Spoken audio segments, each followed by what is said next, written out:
Manchester United finally scoring goals, people. I always ask the question, how do you feel to be a Man United fan today? I asked the question yesterday, and now post-match reaction, I'm asking the same question back to you, viewers in the VAR room. How do you feel right now, right here? Man United winning a game of football 2-1. Okay, it wasn't the best of game if you look at the opening half. Arguably to the point there was nervousness. They looked like we were opening the 7 minutes. We had 55% ball possession. We looked like we were bobbing around like a boxing match, jabbing a little bit. But then in the middle of that first half, they took over more ball possession, and we came back in that third spell of the first half, looking sharp, looking like Eriksen was about to score that goal as well. Majority of the fan base, including the watch along, was thinking this is piss poor first half.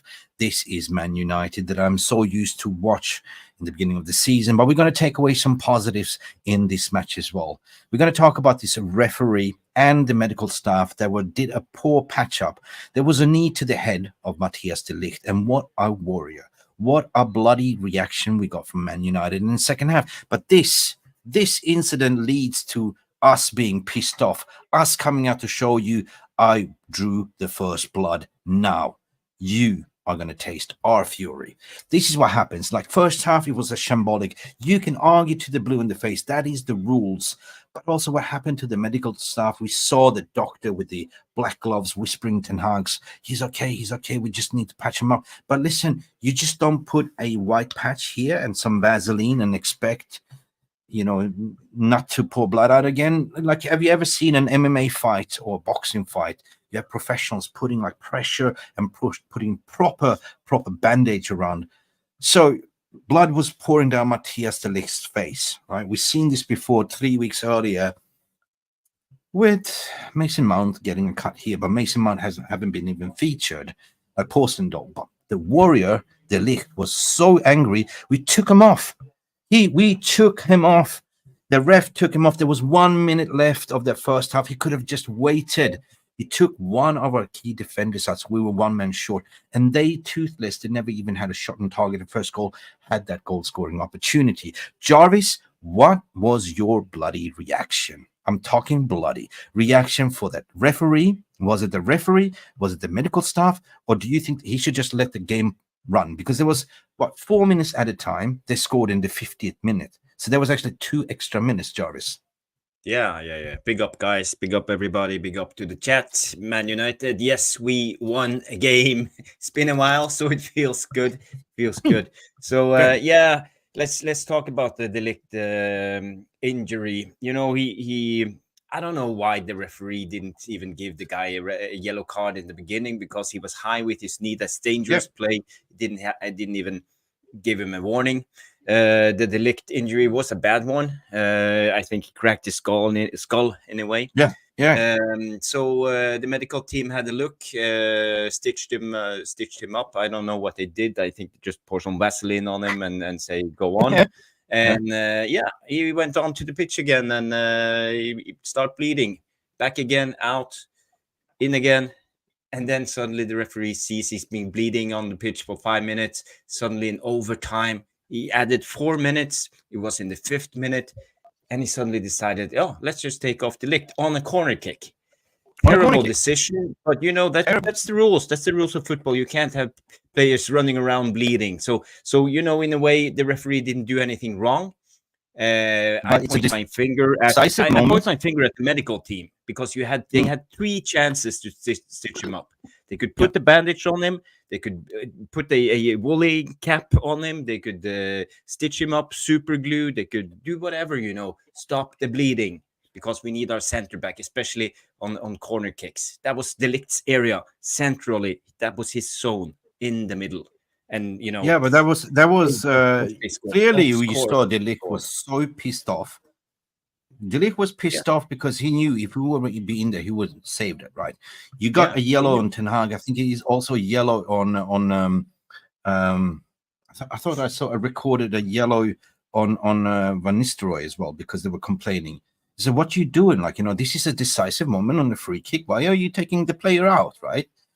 You're clearly going to blow the whistle after, right? So shambles this, right? But I think that instigated the players to come into the dressing room with the anger, right? The fuel, the anger, like we got hard done here. Everyone was pissed off. And the perfect response was in the second half, right? They patched up Yeah, the Ligt right. and off we went, like aggressive. We were swarming, we were stinging, fight, spin like a butterfly, sting like a bee, the Muhammad Ali kind of thing. My God, the second half, we looked like we were possessed. We looked like, hang on a second, is this the Man United team that we watched in the first half? No, we came out with a vengeance to say, we saw blood. Now you're going to taste our fury. You are coming to Old Trafford. We're going to boss you and dominate it. And instantly we saw ball possession go off the roof. The intricate passing was there. Rashford was on fire. We even saw, like, the two youngsters scoring the goal. Garnacho, what a beautiful, and Rashford's beautiful pass into Garnacho. I was bracing myself. Isn't an offside? No, he was in onside position. What a goal. And even young Hojlund getting on the score sheet. So two youngsters scoring today. I don't know if you can't be happy that Man United won a game, but we needed to win this game. We needed it. Was so important. I was doing the watch along, and I saw some negative people were pissed off with Ten Hag still. And I said, well, hang on a second. You should be happy that you actually won a game. That's the thing, right? Yeah, well, if you can't enjoy us winning because of Ten Hag, then you have to take a look at yourself. That's just me, because at the end of the day, you're a Man United supporter. You're not a Ten Hag out supporter. It's about the club. That's the main object: supporting Man United and be a good fan, celebrating, supporting the players, and enjoy a win. Stop complaining about Ten Hag every freaking moment. I just want to show you this one of the Ligt. What a warrior we have. He played a fantastic game. I even changed my thumbnail. Look at him. Look at it. He looks like Terry Butcher from Vidic. Vidic. Yeah. What a warrior. Fantastic player. Fantastic. And that made him pissed off, and he played like a possessed beast in the second half, in my opinion. So my thumbnail, I instantly changed it to bloody reaction. It's got to be bloody reaction and the Lichter. But look, for you guys who look at the table right now, I mean, before we came into this game, I was more sensitive to say, well, I'm not going to be overreaction because I look at the table, it's a false dawn. We are 6 points away from top 4. It ain't that bad. We have 32 more games, so even 35 more games to play. So this game was important, victorious, 3 points. We needed this. And where are we sitting at the table at the moment, Jarvis? I think we're sitting. Yeah, but we're going to add this on. So, a win today means that we went up on 11 points.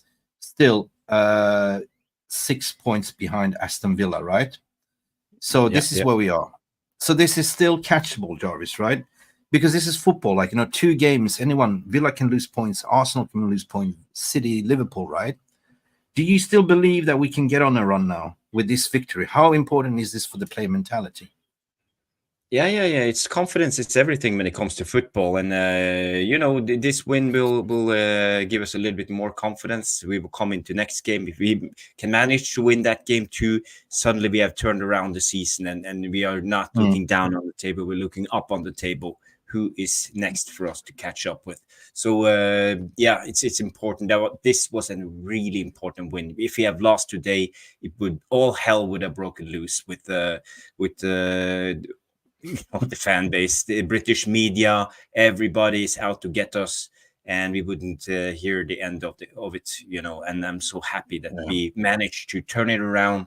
And the second half, we came out, I think we looked really solid. We played in a 4-4-2 formation defensively. Every time we lost the ball high up the pitch, the players ran like they were possessed home to close down the gap in the middle. I think Brentford, they're a really good counter-attacking team, but they couldn't even get one decent counter-attack on us in that second half. And I give that to players. Yeah, so this is my question to you. the players came out and fought for the manager, they fought for the fans, they fought for the blood on his, they fought for the wrongfully wrong decision. Does this look like players and not playing for the manager? It didn't look like it. They were playing for each other, they were fighting for each other, and this was kind of arguably to say the best fighting performance I've seen us this season so far. For me, this is a turning point in terms of mentality, in terms of bonding as a team, right? All it took was some bad referee decision and one of your players bleeding from the skull, and you go like mad, like, you know, it's like you being in a fight with your friend and you see your friend getting a bloody nose and everyone's saying, I'm gonna shoot you, mother yuckers, you know what I mean? So be careful what you wish for. I mean, the philosopher Nietzsche on resentment, right? I don't know if you are still living in that you want the team to do bad, but you sent me a quote, Jarvis, which is so fun. If you think somebody's ruined your life, you're right, it's you. That's Nietzsche right there, right? So we have a tendency to always not blame ourselves, but we, as a humans, we always tend to find to blame something in life, right?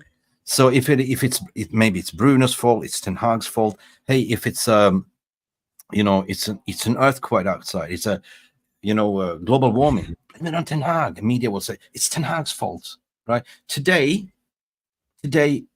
I was critical to him playing it safe, because on paper, when the team sheet came out, Jarvis, I said instantly he's playing players that he trusts, like Casemiro, Eriksen, and Bruno was the original midfield that did him well in the first season. And we do have a super chat as well, Jarvis. We do have a super we chat. have a super chat. Fantastic. Yes, Ben's coming in with the super chat. Let's go, United. Where's your toot? I lost it. Shit. Jarvis lost his toot, and I lost my mind. Ben coming in with a £10 super chat. Big up, love you, Ben. Let's go, United. Good second half, boring first half. Big up, Mick Jarvis. I'm Ten Hag out, but happy for him and the team today, except Bruno. Erik Ten Hag has to change formation 4-3-3 or drop Bruno up the Reds. I love your honesty, Ben. I love these kind of comments because it leaves a lot of substance and for us to dissect as well. If I read this, I agree what you're saying. The first half was a little bit cagey, nervous. Second half, we came out and showed fight, grit, and determination, and that you actually acknowledge that you want the team to do well. So you actually acknowledge this win, and you also say that the formation, something that we will talk about, the 4-2-3-1 in my system doesn't work. I like us to see 4-3-3, or when everyone is fit and firing, that we can actually play a 3-5-2. Jarvis, what's your opinion? What Ben is saying here? Yeah, thank you, Ben, for the super chat. And you know, Ten Hag in, Ten Hag out. I don't care about that. Just long as we support Man United, that's the only issue. And I'm happy that you sent us a super chat celebrating with us on this win. I think it's unlikely that Ten Hag will change his formation.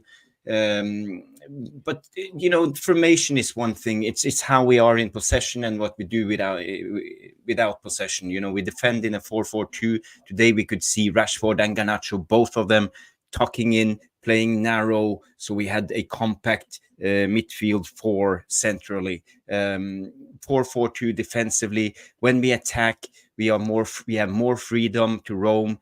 We interchange. It's hard to even say what kind of formation we play when we are in possession, because players are really high up the pitch. Some call it the 3-1-6. But maybe was the first, but I see more of a pivot now. But I see Eriksen and Bruno interchanging who will be the high up the pitch and who will be down in the midfield. Okay, there's so much to dissect in the first half here as well, so I want to stick to that point. And I want to thank you, Ben, for your super chat as well. I saw something weird happening in the midfield. I picked up what Eriksen was the registrar as well. He was having a lot of the ball, doing a lot of good passes, but people were criticizing Bruno for doing Hollywood passes, but this time it paid off, right? That beautiful weighted pass to Hojlund was so beautiful and perfect. The flick, yeah. Herr Flick, listen carefully. I will only say this once. And now I'm going to say this once now, because I was critical to the lineup 100%, because I've been saying this is not balanced. You have two left wingers that you are star players that you can't choose to keep, or so you started Rashford to the left, Garnacho to the right. But after 10 minutes, we saw something weird. What happened, Jarvis? They interchanged. Mm-hmm. They did. switched sides. And it's like, what is going on here? I'm confused now. And this proves to me, and it's what I've been saying my point all the time, Garnacho is best to the left and wasted on the right. Garnacho, according to my opinion today, was on fire in the second half. He came out unpossessed. Yeah. Garnacho, he was really good.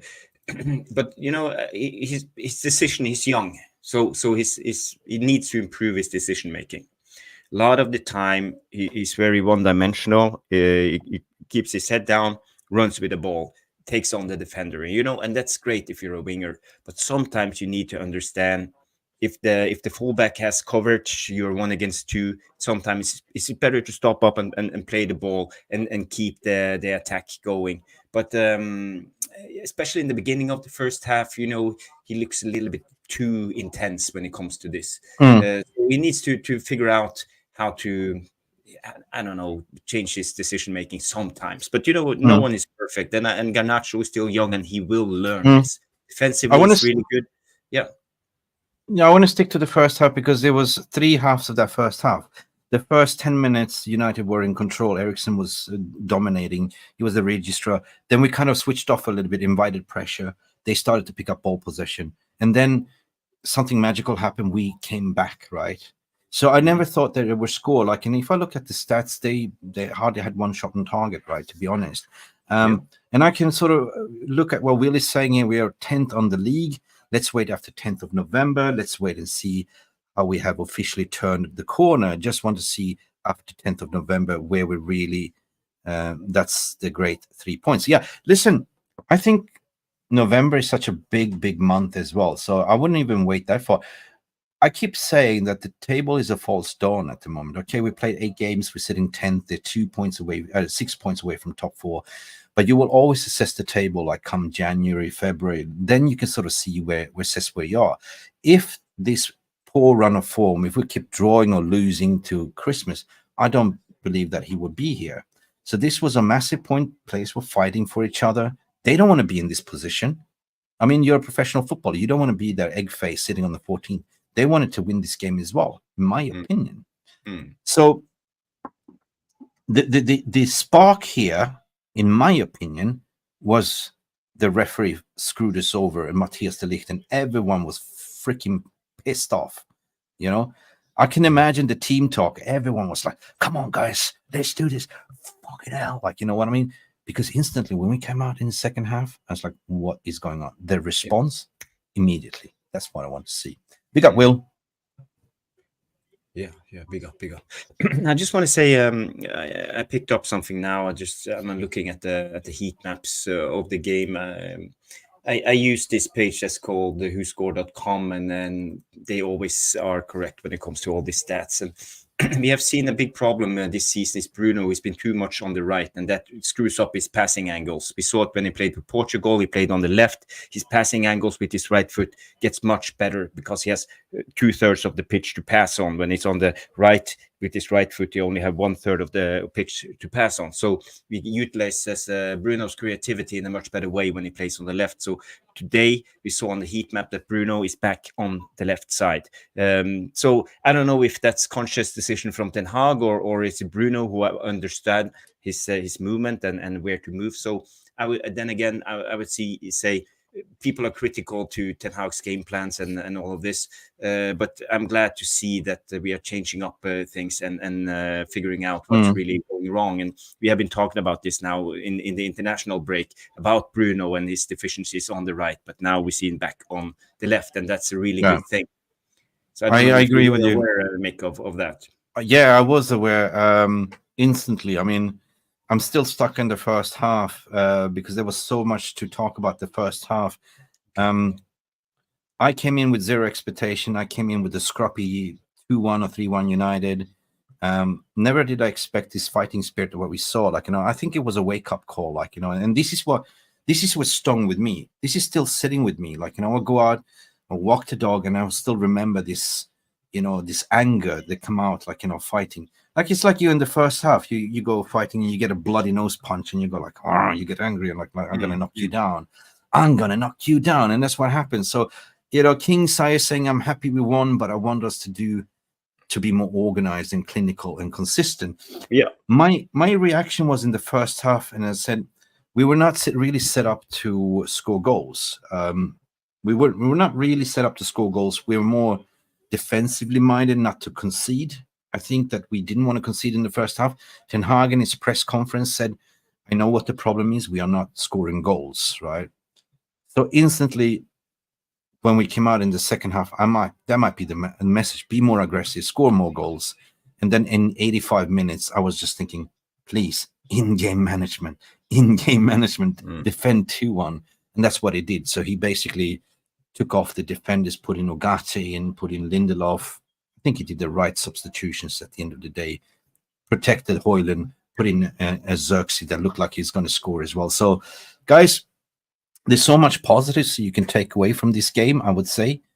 But the most positive thing in my mind is that we won this game. No matter how we won it. Yeah, we won it. Mick, I can show you something. You talk about this first half, but this is the momentum of the game. So if you see here, Brentford came out and were the better team in the beginning. They were more aggressive, better on the ball. We were too passive.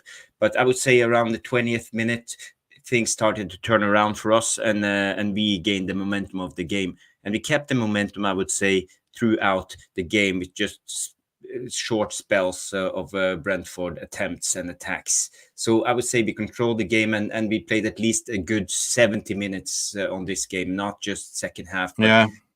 But 70 minutes. That's 70 minutes good football. You can see here on the momentum chart. And our XG was 148 against Brentford's 0.98. So they had their chances. Yeah, they did. But we had 23 shots. They had 8.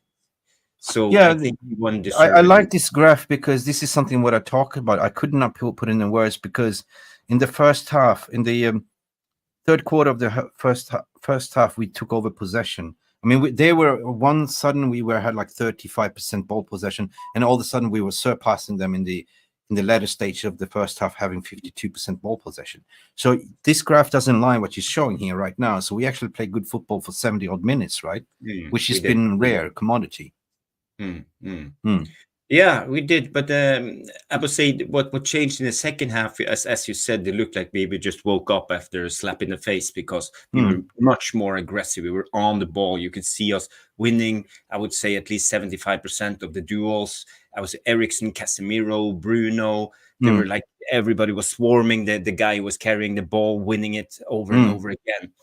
And a lot of 50-50s we came out as the winner. So that's how you have to play to win games. You have to have the right attitude, and today we had the right attitude. So I'm really happy with a lot of the players. Application. Defensively, Eriksen, he could move his legs today. People say he don't have legs, but he could move his legs. Same with Casemiro. Defensively was really good. What I didn't like with Bruno and Casemiro, especially, they were too much long shots. They finished the attacks when we had all the team up. Too many shots from outside the box. Why can't they just keep on playing, trying to break down the opposition? So sometimes, again, decision making. But I don't know if that's a plan from Ten Hag to take a shot. But when you see it 4 or 5 times from each players from 20 to 25 meters, it's time to stop. When speaking about shots, I keep saying that last year we conceded way too many shots, and plus we received a bar tab from Marcus Rashford in Belfast. There was extra shots added to that tally as well. If you know, you know. Yeah, I know. You don't know what I'm talking about. Shots. Marcus Rashford, tequila shots. Now you're getting it. Listen, the total shots today, much improved, right? Shots on target from Man United was 11 versus 2. Okay. Total shots was 23 versus 8. Man United 23, Brentford 8. Right. Total passes completed 489. And in overall possession, we had 51% at the end of the day. We leveled out. So I think stats sometimes you can stare you're blind, but if you look at how many shots create sometimes goals, sometimes not. But we came out fighting, and that's all I want to see. Some bloody fight for each other. don't down tool right now, believe in each other. And now I think we can turn on with this mentality. Now, I was watching the post-match reaction. Garnacho was saying this is a massive turning point in terms of mentality, in terms of confidence going into, I mean, next game is Fenerbahce away. Yeah. Yeah, in Europa League. So there might be sort of a revenge, like, okay, we got 3 points now in the Premier League finally. We didn't draw. Now we need to pick up 3 points as well in the Europa League. So this is massive confidence booster, I would say so. And we got another super chat, by the way. Before we go that, we have Admiral Drex, much improved second half, manager tactically improved. Darlow contribute 100%. And our final third decision needs to be fine-tuned. We're getting there. I'm going to talk about that as well. But before that, we're going to go into the second super chat from Ben again. And Big it's up, your Ben. honest read. Big up, Ben. You can read this super chat, my friend. I would love to jump on a show with you sometime, and looking forward to being back on the Northern channel too. Had to take time off due to mental issues. So, mate, if you want to come in, have your say now. We can share the link if you want to have your say. Anyone is welcome to come in and talk. Yes, 100%. Ben, you are welcome on this channel. That will be great if you have. But mental issues, so many people struggle with mental issues. So people keep safe and take care of yourself. It's really important. Nura is a friend of ours as well. So Ben, if you want to come in, let us know. Give us a yes in the chat. I will paste the link if you want to come in. Viva Garnacho, what people are saying, 100% Viva Garnacho. So listen, we were talking about something that resonates with me. We've been talking about players and not playing for the manager.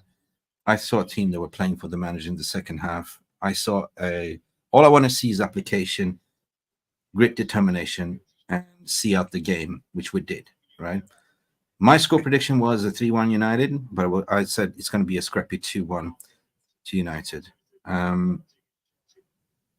mean, it's a good feeling, isn't it? Like, I know that we are not the finished article as of yet, but the football season is long, and we always seem to start slow and pick up tempo at the end. I think that the player ID, what people are saying, style of play, that's all a system issue. That needs a tweak, but I think that will come eventually.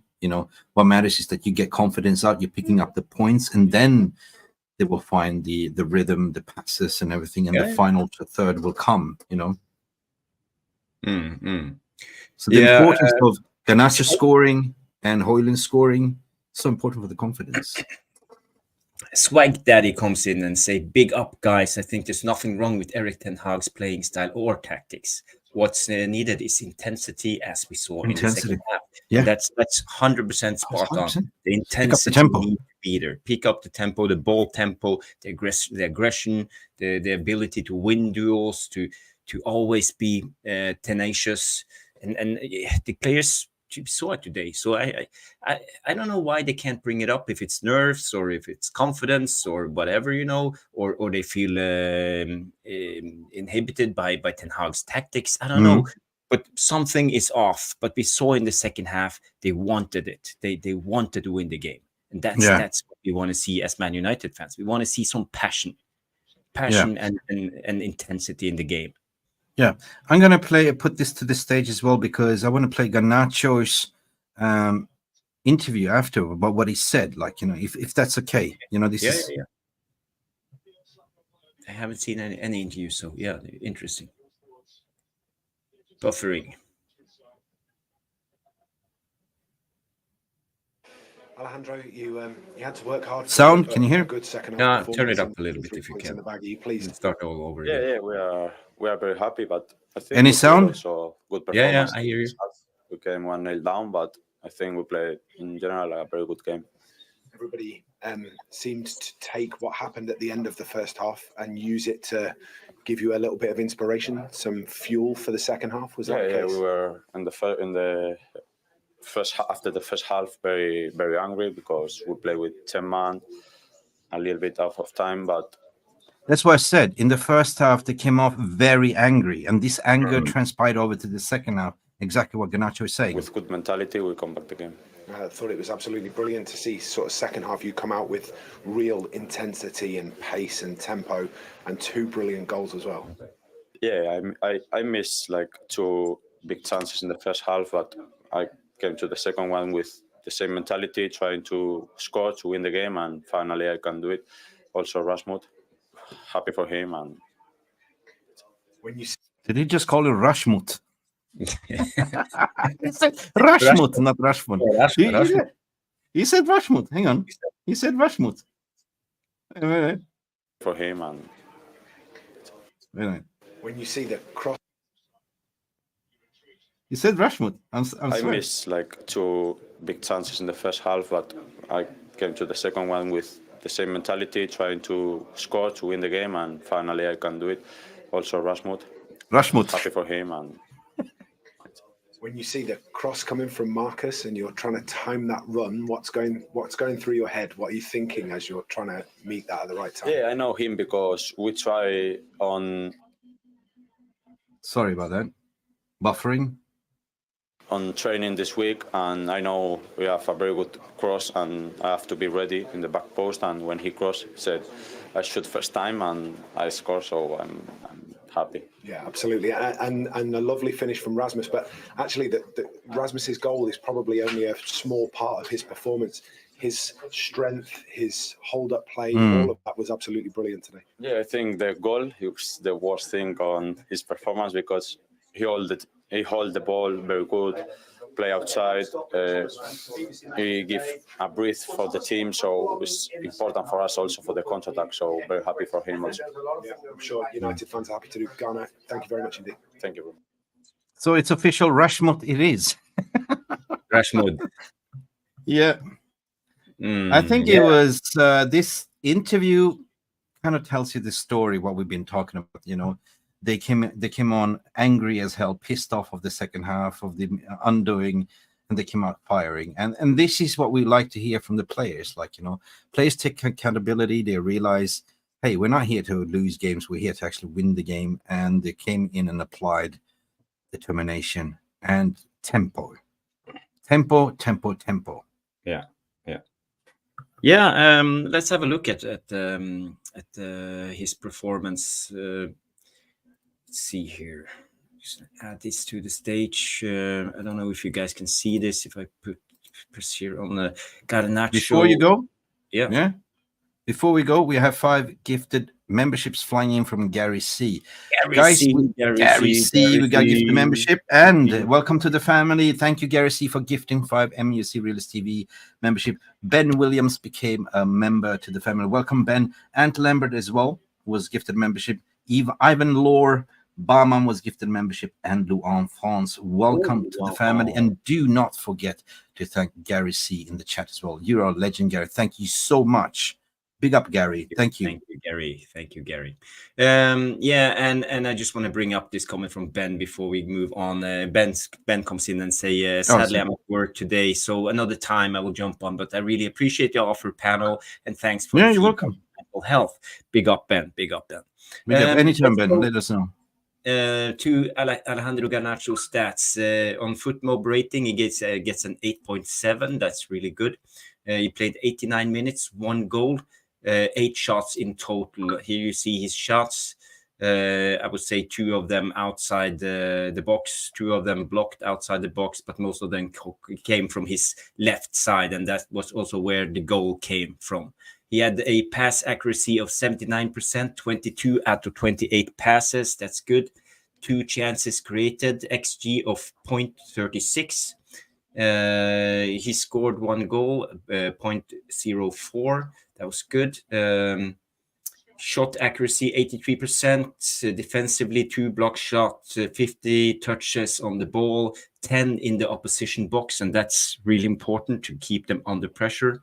50% successful dribbles, and 75% accurate long balls. And that's when we come to the game plan from Ten Hag, shifting play from one side to the other when we are attacking. So that was really good, I would say. And he defensively, 2 out of 2 tackles, 100%.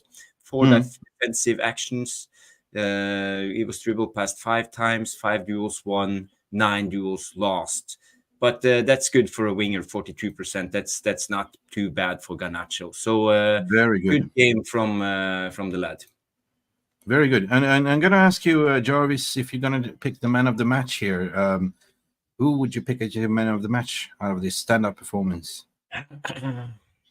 Well, there were many of them, I would say. No one had a bad game today.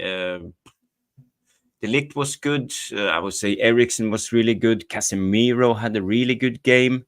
Rashford had a good game for once. Hojlund was good. So, yeah, it's well, if I need to pick one, maybe Eriksen for me, or Casemiro. Eriksen, One of okay, them. Yeah, okay, okay. Eriksen.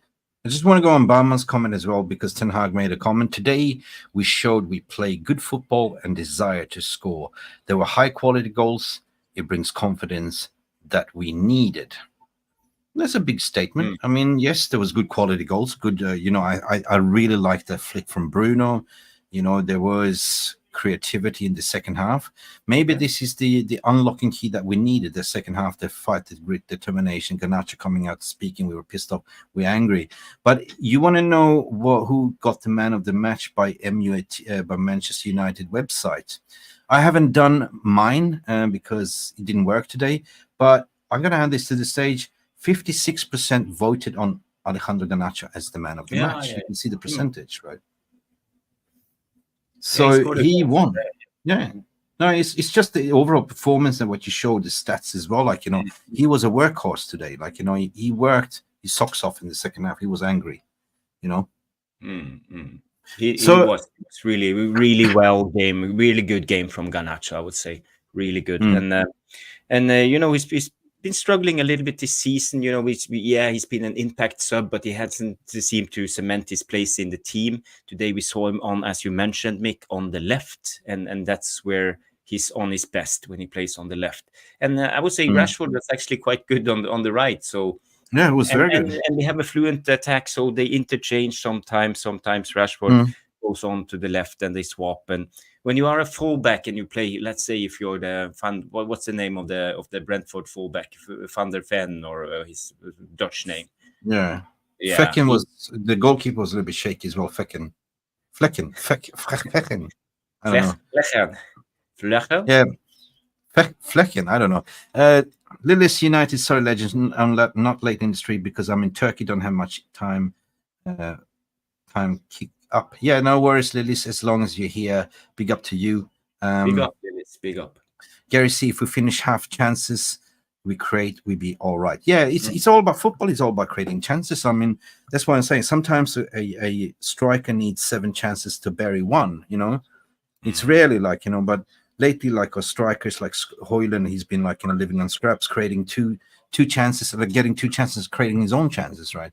But now this was a brilliant goal scorer, like a goal scoring goal from Hojlund. The flick he did as well, the pass, and it was 2 beautiful goals. I cannot lie. But I don't see any negative other than we now moving on. We know what we need to do. The confidence is there. We should go in, not too over cocky. We're playing Fenerbahce over the midweek. Mourinho's Fenerbahce. Mourinho, yeah. Very pragmatic in a way. Yeah. We should go in there just focusing on our game, taking that anger into Fenerbahce and just go and play a game. Lillis, you're in Turkey. Maybe you can go to that game. Big up to you, your friend as well.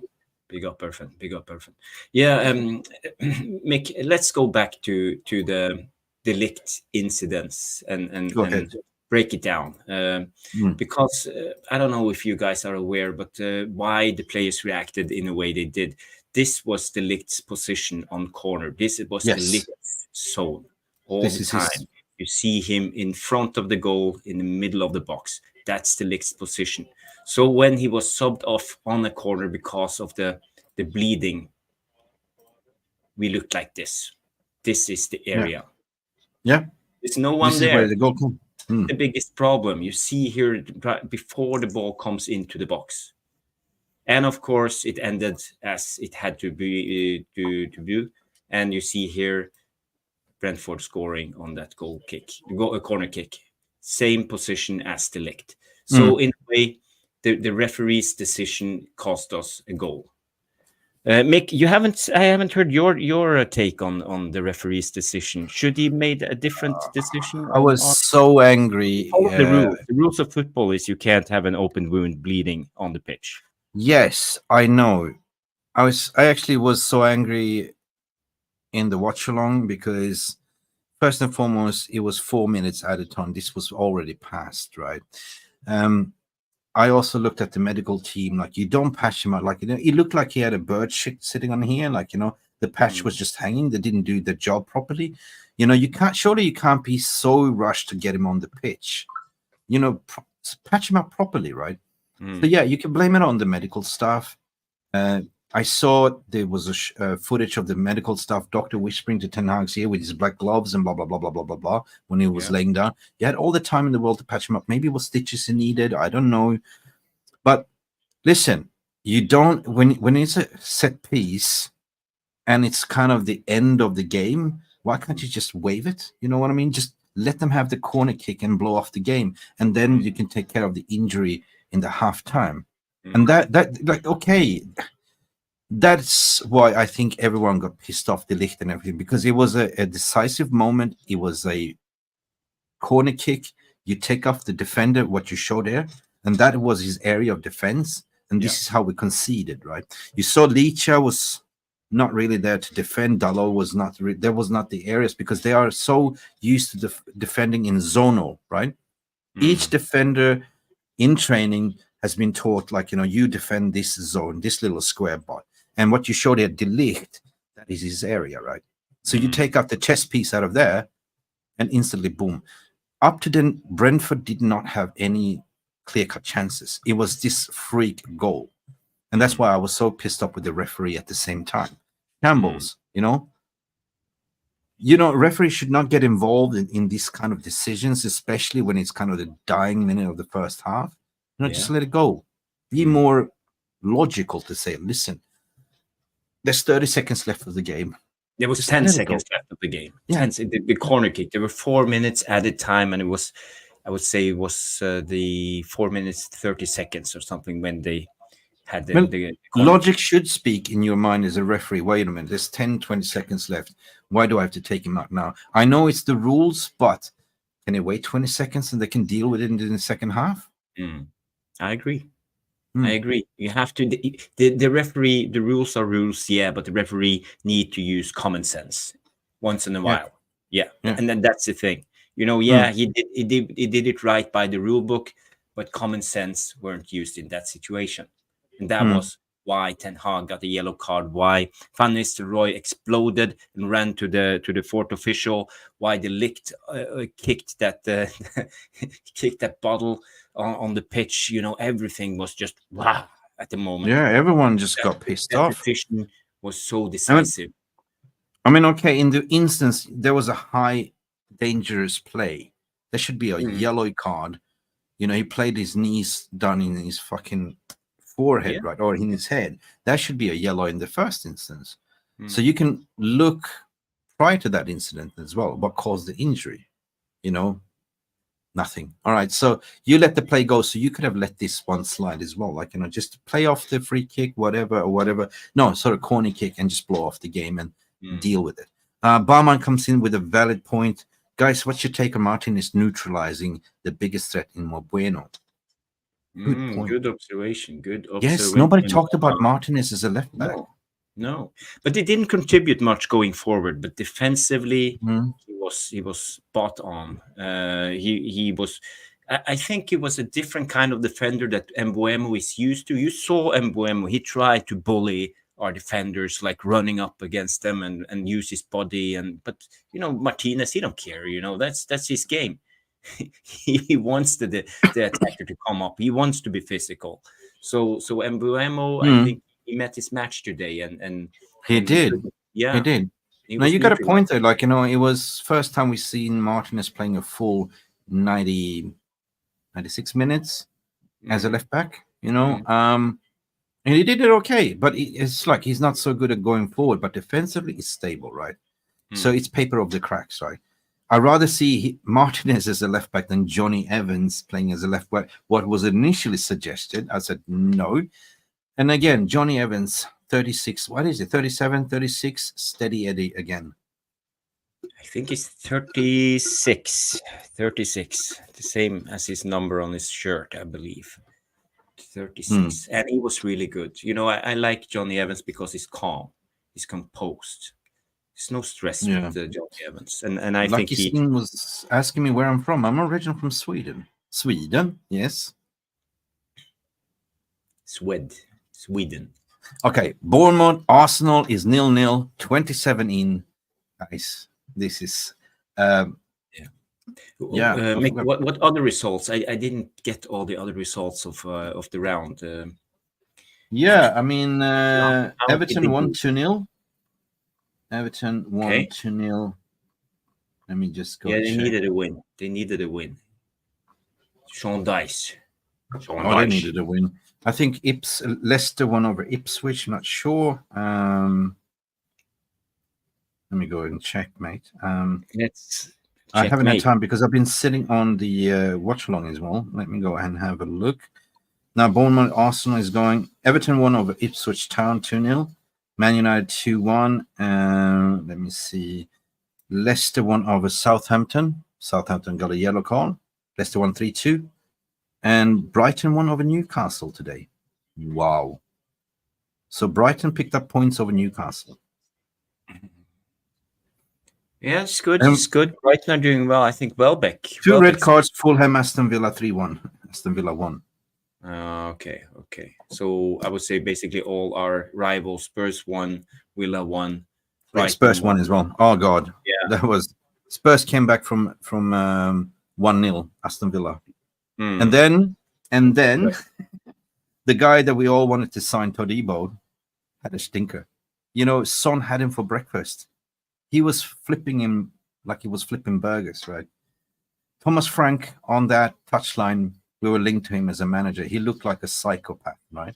I don't know how many packs of Hubba chewing gum he went over this this game, but he was constantly chewing his chewing gum, and he must be furious after this game as well, coming out ranting, delusional rants. We were the better team as per usual. So yeah, good day for United. Good day for Everton as well. That needed the points. Arsenal looks like they're struggling against Bournemouth. Bournemouth is always dangerous prospect to play away. And what is this? Is it a yellow card? Is it a goal disallowed? It's a red card to who? There's a red card coming up, and Arsenal. That is to Saliba. Saliba sees red. Arteta is furious. What? Yeah, Saliba. Okay. Saliba. I knew. No. Woo, Arsenal in the mud. They're in the mud.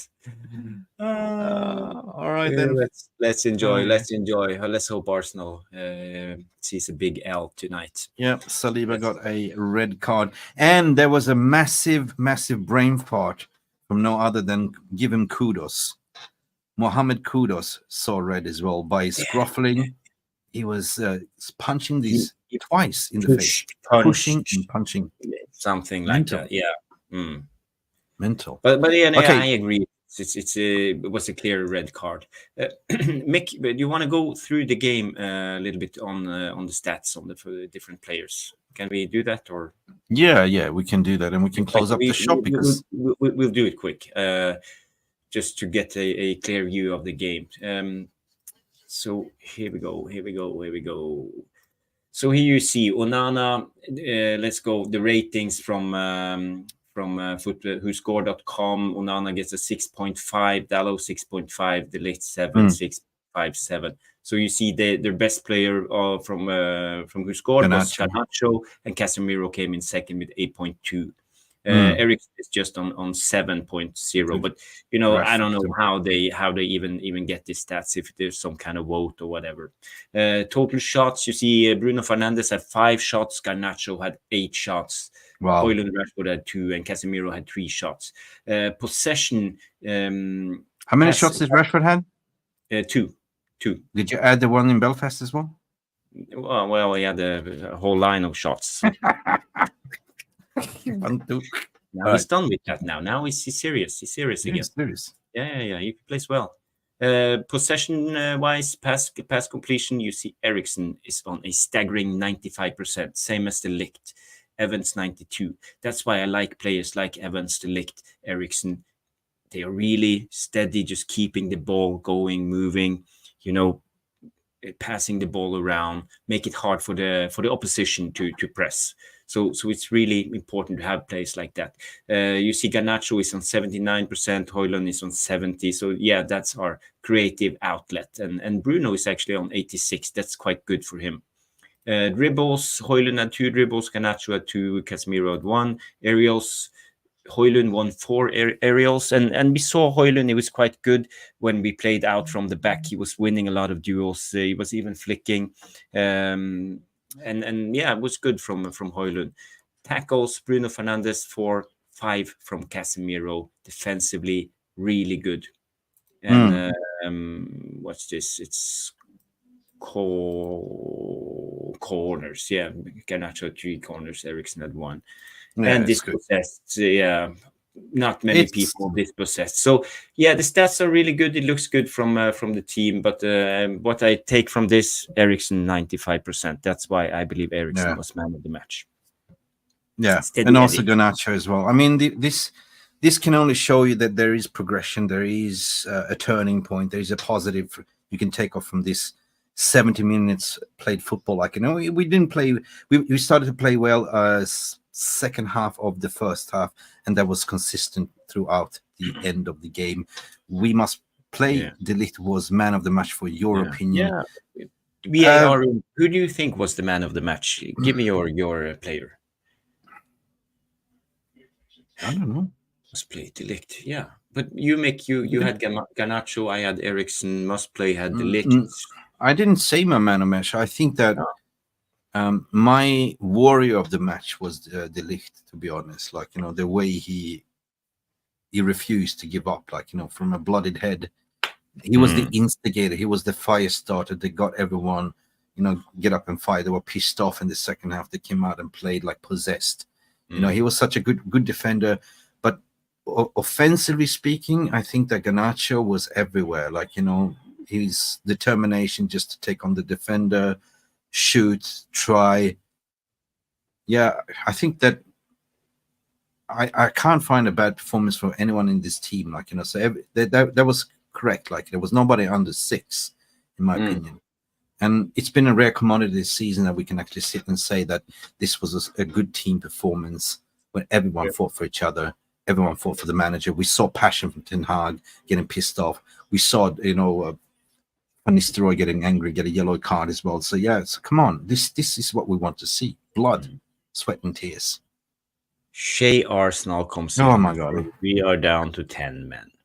Yeah, and yeah, Arsenal just moving on from the game. How do you think this will affect Ten Hag and scrutiny, the negativity, the British media, mainstream media, the press?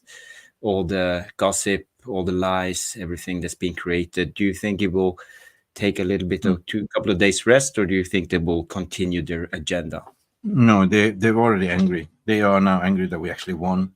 They were banking on that we will lose today. Ten Hag was telling the truth in the press conference. He actually called them out to say, not all of you, but some of you have been creating stories. You know, I've been keep telling you since the very first beginning, me and Ineos and everyone else, we are on the same page. Nothing else has been said. Nothing is leaked. So everything that we saw in the international break, as per usual, just been fabricated stories. There was even a hit piece written by ESPN, you know, cramming everything in. Yeah, man. Cramming everything. Yeah, cramming everything. How the weak mentality of certain players. Sources, according to sources, like what sources? Ketchup and mayo. This was a hit piece only to smear Ten Hag, and at the end was a recommendation that Van Nistelrooy should be the manager. So for me, when I came to the end of that article, was just, this is bullshit, right? This is totally fabricated bullshit. It was a hit piece, right? That was a Pulitzer Prize winner. So I don't expect media to. I think they will just be more angry and double down, because we've seen it so many times. They like to build up the managers and players and tear them down, right? Nobody talks about Postecoglou, or nobody talks about the bad signings like Pep Guardiola has done. Nobody talks about 115 charges. They're glorifying them. But as soon as they're Man United, it's amplified. Because why? Man United sells. 90% of these journalists out there are not even fans of Man United, so they've just been told to do this, right? And it is what it is. This is what it's like to be a Man United fan in the modern days. You either listen to what they have to say or just switch it off, right? But what we should do right here, right now, as fan base, is just to get behind this team, believe that we can win, and take it game by game, right? It doesn't matter if you want to sack the manager now. What good does it make? You know, will we have a second bounce? Who would that be? You know, and that would not be an interim, by the way. You know, an interim is somebody that comes in December, January in a short spell of time, but you cannot appoint an interim right now. It's well, we could see an interim, for example, up until January, and then hire a manager. No, I mean, I'm so conflicted in this, but I'm saying, like, let's wait and see game by game. You know, performance management. What we saw here today was, I said it, I was very critical. Give players, Ten Hag, give something back to the fans. And this display today in the second half, they gave the blood, sweat, and tears. And this is what I want to see as a fan. What about you, Jarvis? What do you think? Yeah, I think it relieves a little bit of the pressure. I think the ones who are set in their mind that they want Ten Hag out, you know, you can't change their mind. But I think a lot of the fan base who are started to doubt Ten Hag will be a little bit more relieved now at this moment, and they can accept Ten Hag staying on in the job a couple of more weeks at least before they start before the night. You might not like the manager, but the thing is, you might not like the manager, but you cannot simply wish the team to lose just to sack the manager, right? That's my issue. You're sitting there to watch United win games, and that's what you want, right? So let's pray for that. We just win every single game from now on to December, right? We might lose some, we might win some, but predominantly, I think we will go on a winning streak right now. I believe. Because, as I said, form is not linear. Football goes in cycles, and it's a funny old game, right? Yeah, and we need to put on a string of wins because we are 10th in the league, and that's not good enough. We need to win a lot of games, and I hope that we are coming to December are in reach of top 4. We should be. Yeah. That's it's reachable. That's the target. That's the target. 10th in the league right now doesn't say anything. They're 6 points away from top 4. Aston Villa has got 6 points more than us. Anything can happen. They could lose games. We just have to focus on ourselves. Like, we cannot slip points. We need to go every game by game and just win. I said it before. The cure for this depression is winning games. As soon as you're losing games, you will go, you'll go on the toxic bandwagon. Just reminded me of how Arsenal and Liverpool fans used to be when they didn't win anything, right? They used to be the same. But as soon as they start winning, they were very overprotected over the manager and over the club and everything you don't speak about. They were even extreme, you know what I mean? Yeah, it's true. It's true.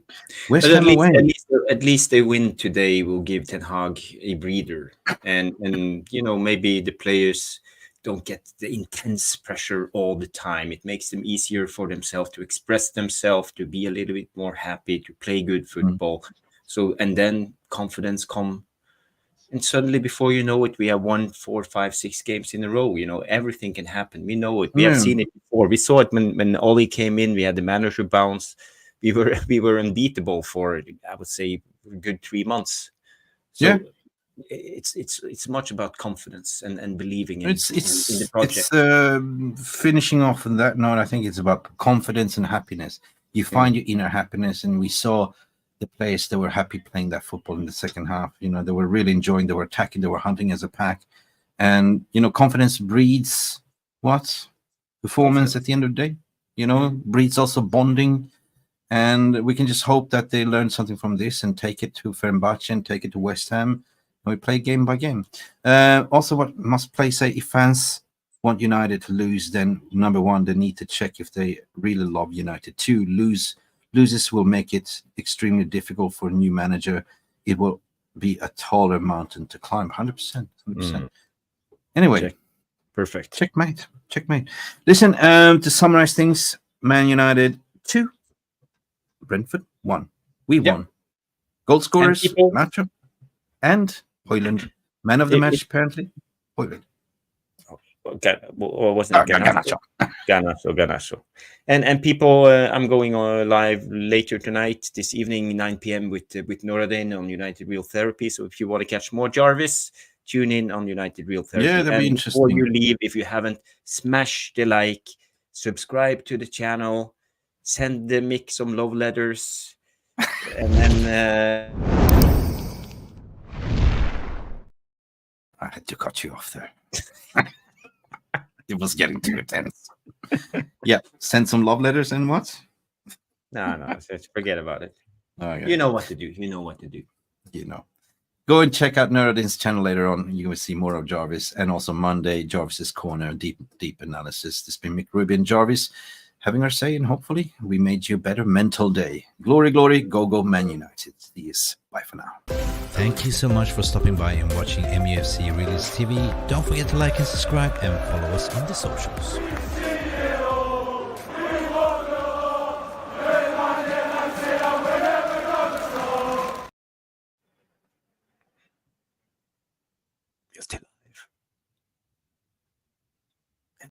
Thank you so much for stopping by and watching MUFC Realist.